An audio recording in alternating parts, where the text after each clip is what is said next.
Welcome to another episode of Chat Sports Tech. And welcome to week 3 of the 2023 college football season. That's right, we're right up to week 3 already. We've had a few dandy games, a few upsets that happened, a couple that I called, a couple I did not call. Last week's action, I think I peaked way too early in the college football season and going 12-2. I was kind of worried about a couple of them. Not going to say anything like the Utah-Baylor. The way Baylor was playing, it looked like they were going to win, but Utah, took it out at the end. I thought Alabama could handle Texas, but I knew it was going to be close. The Arizona-Mississippi State game, if Arizona got that first down in overtime, maybe things would have changed. I don't know. But, 20 wins so far this college football season. I'm doing quite well. For this week, I only got 10 games to cover. This will give me to an average of 12 games a week, and I think that's part of the point I want to make for the rest of the season, about 12 games.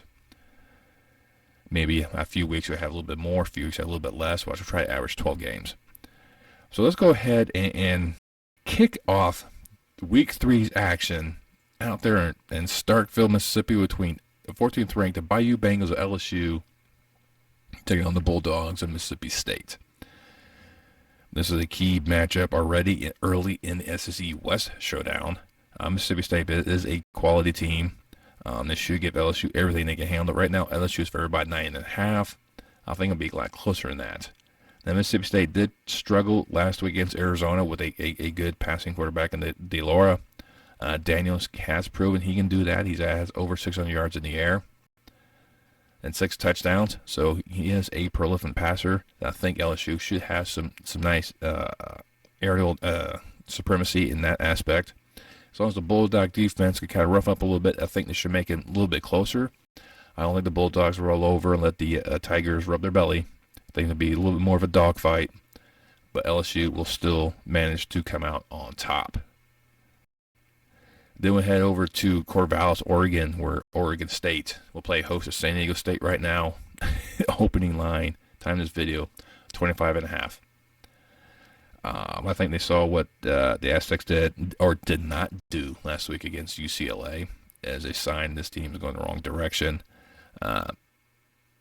Maiden, 3 touchdowns, 3 interceptions. He has over 400 yards passing. So you can pass the rock. Unfortunately, it's not always the correct spot. Oregon State does have a nice rushing attack, almost 250 yards for Martinez, but he only has 1 touchdown, so maybe they concentrate a little bit more on the running, give more of touchdowns that way. Bolden has over 100 yards so far this season. I think Oregon State should win easily. I'll pump the brakes on the 25 and go more 21, but I will also take the Beavers to win at home. Then over to Chapel Hill, where the 20th ranked Tar Heels play host to undefeated Minnesota. This one I kind of went back and forth because I know Minnesota will make this a difficult game for North Carolina, much like the App State game was, which I call was going to be a close game. But Mac Brown, great coach, Derek May, going to be one of the top quarterbacks of next year's draft. Hampton's showing to be a very vital piece of the running attack for the Tar Heels. Over 270 yards, 5 touchdowns on the ground. Tar Heels defense is outstanding to a point. I mean, they coughed up a blow up to App State, and they will cough up quite a bit to Minnesota. Right now, it's 7.5 for North Carolina. I'm inclined to agree with it, but I may play it safe and take the under on this one. Because I'm just not too sure how Minnesota's going to come in and play and how North Carolina recovers from the scare from App State. But I'm still saying Tar Heels win at home to go to 3-0. Then we head up to East Lansing, Michigan, where Sparty will play host to 8th-ranked Washington Huskies in the rematch of last year. And I think I called for Michigan State, and that's when Washington took over, and Michigan State's season just collapsed after that. Right now, both teams are undefeated, so somebody's going to come out with 3-0. Right now, Washington's also favored by 16.5, and there's nothing on Michigan State's side that can really see them really challenging Washington to a point. Now Carter is the focal point, over 200 yards, 4 touchdowns. So he's averaging, 110 yards a game, 2 touchdowns. So they still get that type of production out of him. They should make this a closer game. But Penix Jr. should have no issues fighting Ordonez for multiple touches, because he has over 200, almost 240 yards receiving and 2 touchdowns. So over 100 yards a game and a touchdown. Pretty good numbers there. Penix Jr. is already averaging over 400 yards a game passing. I think it should be another thing. I don't think 16.5. I'll go more probably 14, like pretty much like North Carolina game. I'll kind of go on the underside on this one. But I will also take Washington. And one of the big-time rivalry matchups this season, or in the college football season, period, the Volunteers and the Gators will square off down there in the swamp of Gainesville. And right now, Tennessee is opened up as a 6-point favorite, and I kind of like that. Mertz has finds Purcell quite a bit for the Gators, but they don't score a lot of touchdowns. They do enough to get the Gators moving, but they can't seem to turn opportunities into touchdowns. And that's what you need to do to outlast Tennessee, because Tennessee has a prolific offense, hasn't missed a beat. And I think the Volunteers should have no issues right now. Like I said, 6-point spread. I like it. Taking the Vols. Now we head off to Fayetteville, Arkansas, where the Razorbacks play host to the BYU Cougars. I think this game's kind of fallen under the radar a bit. Still trying to figure out how to place these schools in the landscape of their conferences. BYU should be able to do the offense at ease. I mean, last year was kind of a close game between these two. I don't see any difference between that one. I think BYU's offense might be a little bit too much for Arkansas, but I do think Arkansas will keep this close. Right now, Arkansas is favored by 8 points. And I'm going to go with the Cougars on this one. Now, I could definitely lose this game because I've underestimated Arkansas before, and it could be another aspect again this week like I did last year. But I don't know, it's just something about BYU is also who underperforms in key time frames as well, and this could be one of those aspects. We had West Lafayette, Indiana, where the Purdue Boilermakers play host to Syracuse. Last year, you saw the collapse of Purdue as Syracuse came screaming back.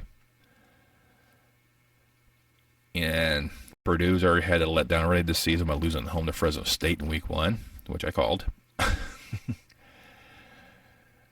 And with this one, I think it's going to be another aspect where Syracuse is going to show up and kind of shock everything. Right now, they're favored by 2.5, so the set is going to be a close game. I really do think this will be a close game. I would not be surprised to be another overtime thriller. Because Carter right now for the Boilermakers, 500 yards passing, 2 touchdowns. He's another one that's able to pass the rock around, but can't seem to get into the end zone. And that's going to be a huge problem, much like Florida, I mentioned earlier. You can do all these things, crazy stuff to get those yards, but if you don't put touchdowns on the points and only field goals, you will lose. You can't win games by kicking field goals constantly. Now, it does happen, mind you. Now, the end game was nothing but field goals being kicked. And it being like a 21-18 game, I mean. But still, I mean, it's just one of those things is for offenses, you always want to get that touchdown and get that 6 points. But I think Purdue's going to fall short again. It might be a disappointing season this year for them. Maybe things would change once they start running in the conference, but I think Syracuse will edge out, and I do like the 2.5. The backyard brawl continues this year. This time we're heading to Morgantown to see if the Mountaineers can even the series up. Their 2-game series they got going. This used to be an annual grudge match, but because of conference realignments, they just have to wait until they finally decide to ink a deal to be able to play back-to-back.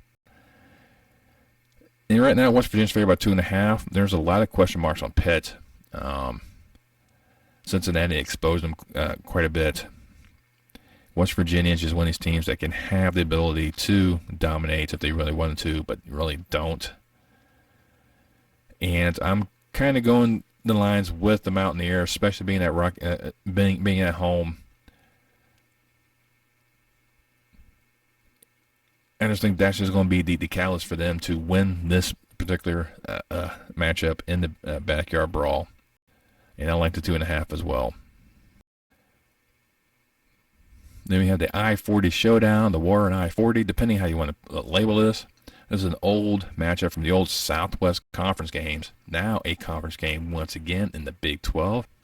The TCU Horned Frogs against the Houston Cougars. This should be entertaining, to say the least, but Houston right now has been a disappointment. They struggled against UTSA and eked out a victory. They struggled against Rice, lost in overtime. This Houston team is not ready for Big 12 play. TCU is looking to try to recover, get on the winning side of the margin. Right now they're 1-1. They want to get that 2-1 and build upon that and get back into a sense where they belong on top of the Big 12. Maybe being in competition with Texas. But right now it's 7.5 favorites for the Horned Frogs. Morris should have no issues as long as he keeps his interceptions down. He has over 540 yards, 4 touchdowns, 2 interceptions. On the running attack led by Bailey, over 200 yards rushing, but no touchdowns. That needs to change. So once again, another offense that puts up a lot of yardage, but not a lot of points. So you got to be able to ensure they put the points into the system, so that way they can take the edge off of, their defense, so the defense can, play a little bit more freer. But I like the Horned Frogs as well. 7.5. I'm all right with.